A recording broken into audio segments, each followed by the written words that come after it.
Hello, friend. Thank you so much for joining me over on YouTube. I just want to give you a quick heads up that the training that you're about to see was originally recorded via Facebook Live over on our Facebook page. If you like what you see and would like to learn more, make sure you join us over on Facebook for weekly tips and tricks to help you grow your direct sales business and work smarter, not harder.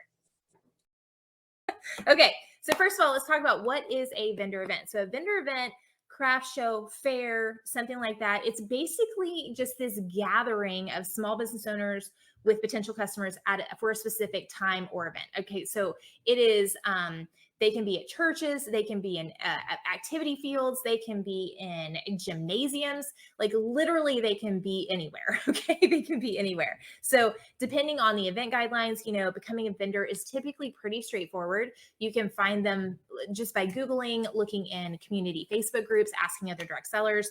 But most events last, they're one day typically, or they're multiple days. So you have to kind of measure like what kind of commitment you want as far as how long you want to be there. But they are an easy way to market your business and a great way to find new to you customers. So vendor events give you a chance to meet people that are in your area that are not inside your warm market. And when you're looking for vendor events, guys, don't forget to look outside of your area. So if you're willing to travel, 30, 45 minutes, especially if you're running a business virtually, that's a no-brainer. Like if you got to, like we have we have a fairly large city, but an even bigger city, a really big city in Florida is about 30 minutes north of us. So I always, when I was doing vendor events, I would look there because they're going to have more people. Just naturally, they're going to have more people. So I loved doing events there as well.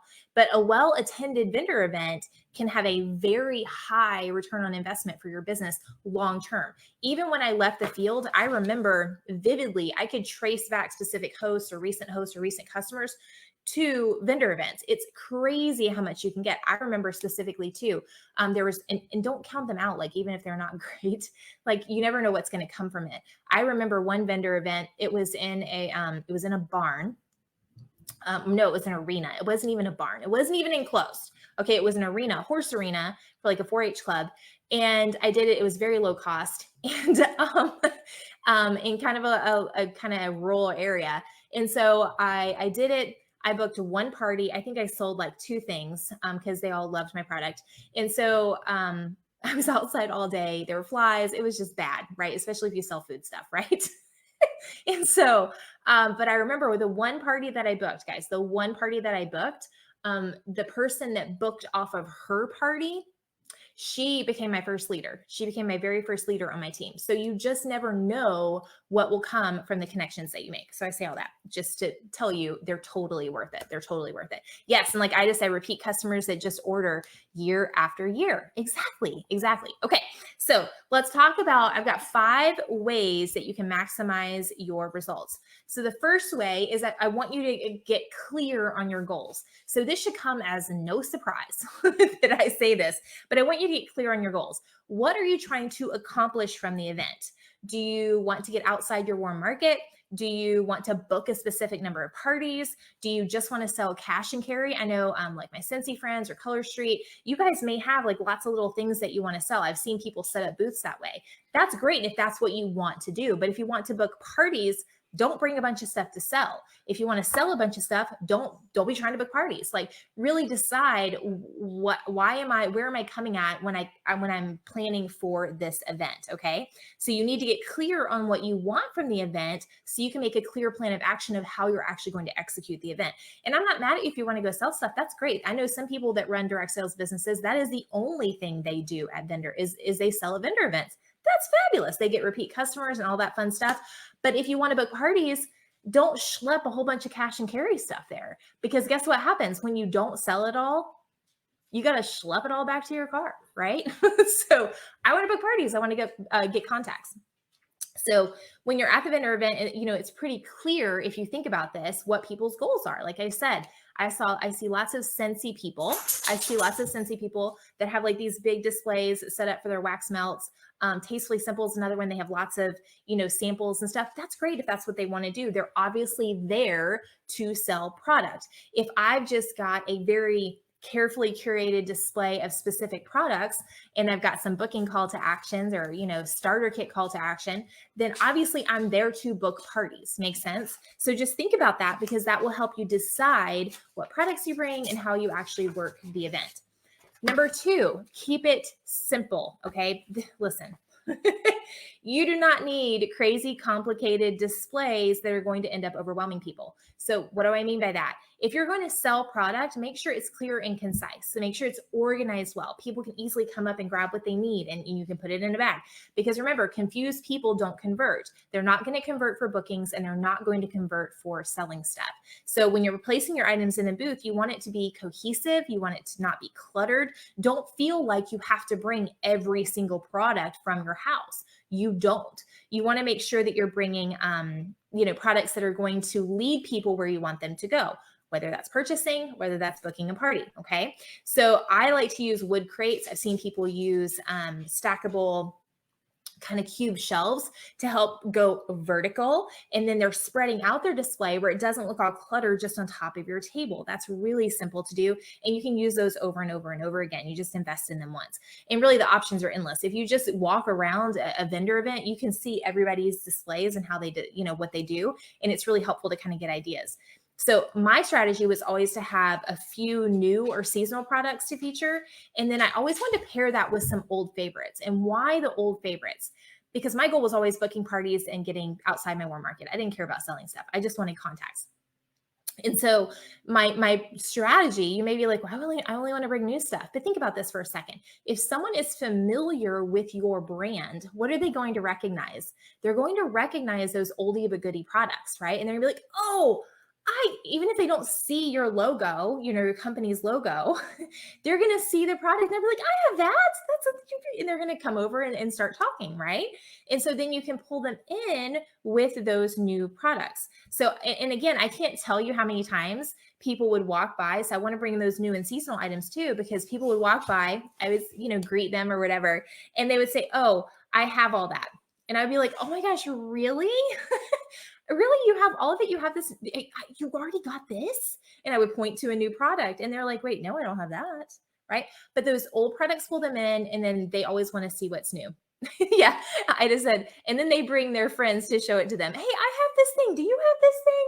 You need to talk to this girl and get this thing. Yeah, exactly. So it's nice to have a mix of those oldie but goodies and then your new stuff to pull people in if you want them to book a party. Number 3, don't hide behind the table. I feel like this is self-explanatory, but I'm going to say it anyway. Just make sure that you're mentally present at the event. Even if you're an introvert, I'm a total introvert. I can show up on a camera, but please don't put me in a crowded room. It's not my favorite thing to do. But make it a point to stand in front or slightly to the side of your table, smile, make eye contact, wear comfortable shoes. That's another thing, with every person who walks by. So I want to engage them in conversation. Say hello, ask them how they are, compliment them, invite them, have your qualifying question that you want to pull them in with. Okay. People will walk on by if you're looking at your phone. Okay. If you look disinterested, they're not going to want to communicate with you, friends. Okay. They're just not. So make sure that you are making eye contact. You're looking up. You never know who these people are. Be approachable and be friendly. Okay. And then number 4 is ask a qualifying question. So most people miss this because they don't know what to say. Like, what do you say to strangers that you just met about your product? Because here's the deal, whether we like it or not, every person that walks by your table or your booth at a vendor event is not your ideal client. Vendor events only last for so long, right? And you guys always hear me talking about, how do you maximize your ROI? How do you double down on that top 20%, right? So I don't want to waste my time talking to someone that is not my ideal person. So are these people a good potential customer, good potential host, good potential team member? And how do we do that? By asking just a question. So if you have a jewelry business and you ask someone, hey, do you prefer gold or silver? If they're like, I don't wear jewelry, they're not your ideal client. Keep on in. Okay, great. Have a good day. And don't be like, well, why? What? You don't like jewelry? Blah, blah, blah. You don't wear jewelry? No. Don't argue with them. Find the next person who loves jewelry. Okay. If you sell kitchen stuff, what's your biggest mealtime struggle? What's your biggest struggle with mealtime? What's your biggest struggle with your skin? Ask a question and they're like, oh, my skin's perfect. I don't need anything. Okay, keep on checking then, right? So you need to ask a question so I know who I need to spend my time investing in. I don't want to spend a bunch of time arguing with someone and convincing them to like jewelry when they just don't like jewelry. Okay, makes sense? So come up with some sort of question that you can ask to get people to come into your world. Because if they respond positively, I want to keep the conversation going. I want to invest that time with them. And number 5, and this is one that most people miss, friends, one that most people miss, follow up quickly. And by quickly, I mean ideally within 24 hours. I've seen this happen way too many times. You know, people attend a vendor event, they do a booth, they invest the money, but they don't do anything with the contacts. Guys, you are wasting your money. You are wasting your time. People are not going to come chase you down after the vendor event to book a party with you or to buy your stuff. You've got to put some action. Your job does not end at the event. Okay. So, if you're not going to follow up here, let me just say this. If you're not going to follow up with every person who's willing to give you their contact information, then don't even do the event. Just don't even do it. It's not even worth it, right? It's not even worth it. You're better off just flushing your money down the toilet. Okay. Make sure that you take all those contacts, whether you do a QR code with a Google form or whether you do paper forms, whatever it is, go plop your butt in the parking lot and start making some contacts. Or if it gets slow, pull out those contacts and start texting people or contacting people that came earlier in the day or the day before. Like take some action on those leads. Because again, no one is going to come knocking at your door after the vendor event to buy your stuff. Okay. You have to go knocking on their doors. You have to go after it. So a simple phone call, text message, email. Okay. Make sure that you're doing it again within 48 hours at the latest, all right. So let's review really quickly. Okay. Is number 1, get clear on your goals. What is your purpose? You get to choose. You're the CEO. You get to decide. Keep it simple. Don't feel like you have to schlep all your stuff there. Okay. Decide which way you're going to go and then keep your display simple. Don't hide behind your table. Okay. Don't hide behind it. All right. Unless you like got a spill on your pants or you're not wearing shoes or something crazy. Okay. But you got to stand up. You got to talk to people. Ask some sort of qualifying question to pull people in, figure out, are these people I need to invest my time with? And then follow up quickly. So make sure that you're following up with people within 24 to 48 hours. All right, friends? Okay. I think we got it. So go forth, go find some fun vendor events that you can book and use this to expand your business. When I was fresh in direct sales, I made it a point to book one vendor event every quarter. And even after my calendar was really full and I had a large team, I still did them a couple times a year because they were fun and they were an easy way to get outside my warm market. I would also use it as training opportunities for my team members. Okay. So make sure you follow the tips, go do the things, friends, and have a fabulous rest of your week. I'll see you soon.